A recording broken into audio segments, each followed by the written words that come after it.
Ivan, stupid Ivan. I was only be on that joke. My name is Thorvald. I'm Norwegian. I haven't, frankly, done that many stand-up gigs lately. This is one of the 2 gigs I managed to get. The organizer was like, well, you have to do it in English, and I haven't told them yet, but I'm not very good at English. The other gig was in Albanian. It's going to be tomorrow, and I don't know one word of Albanian. I'm excited. Welcome to all of you who are not from Norway. Welcome to the one of 2 countries in the world where skateboarding has been illegal. It's true. The other country was North Korea. It's probably still illegal in North Korea. A kickflip will get you killed over there. But just imagine it's actually true. In the 80s, skateboarding was illegal in Norway. And imagine how boring you have to be as a prime minister to ban skateboarding. It's like the ultimate evil old man thing to do. I imagine him being like one of those like grumpy old people who run an orphanage in a Charles Dickens novel, like, no skateboarding in this land. There will be no joy for young people. They will only eat fish and potato.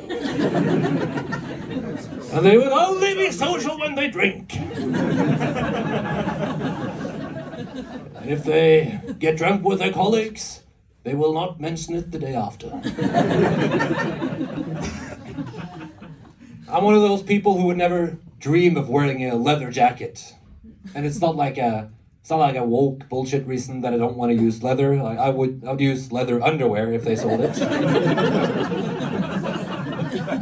I'm scared that someone from the leather people community will spot me.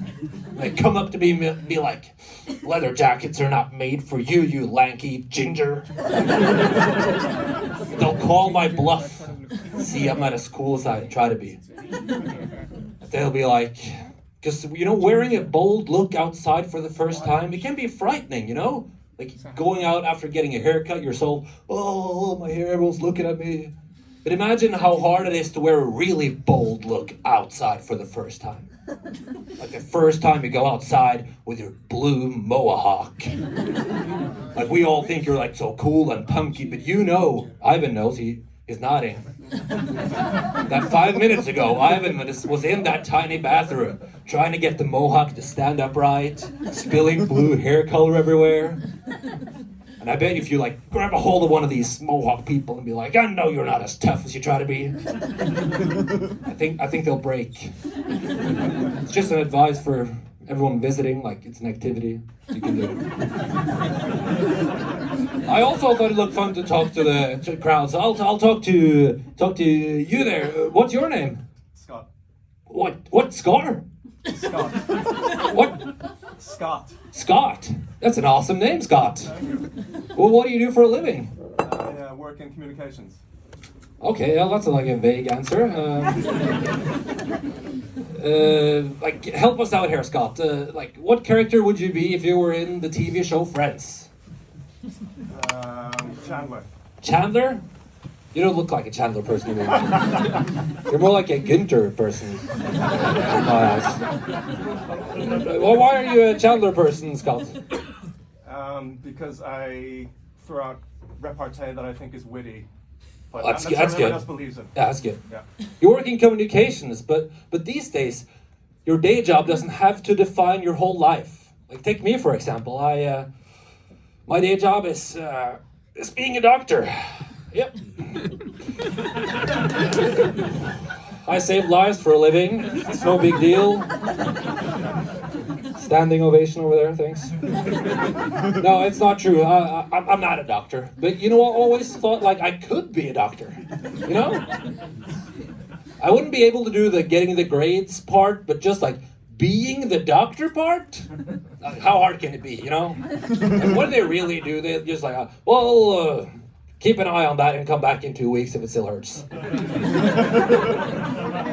My doctor, he Googles in front of me in his office. I'm like, oh, this is me sick, by the way.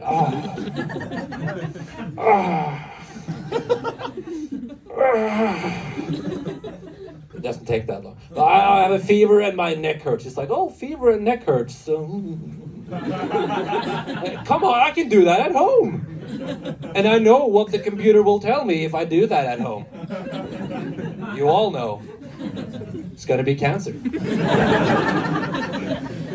And this guy, with 7 years of education, fancy guy, he doesn't tell me I have cancer.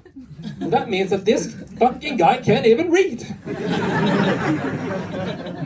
How hard can it be? Scott, hit me with a medical problem.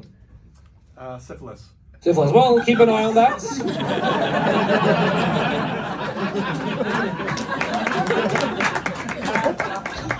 Not a real one, Scott. An imaginary one. Well, keep an eye on it and come back if it still hurts in a couple of weeks.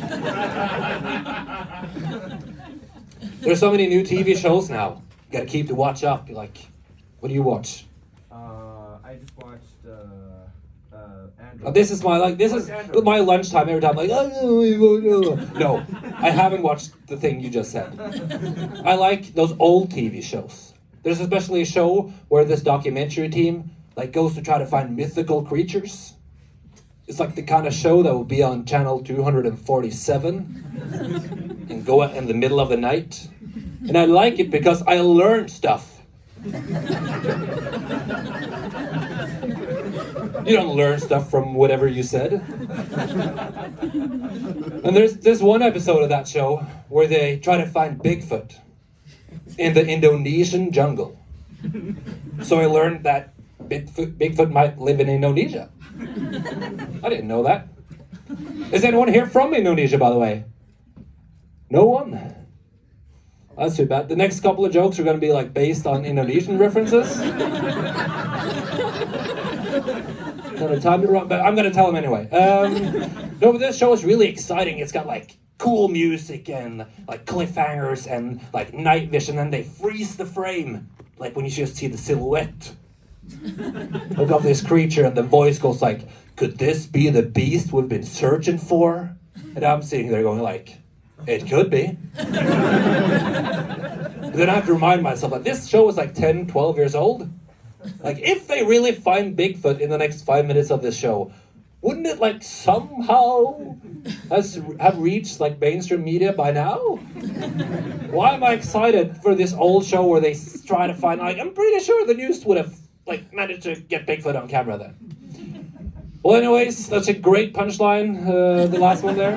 Thank you so much.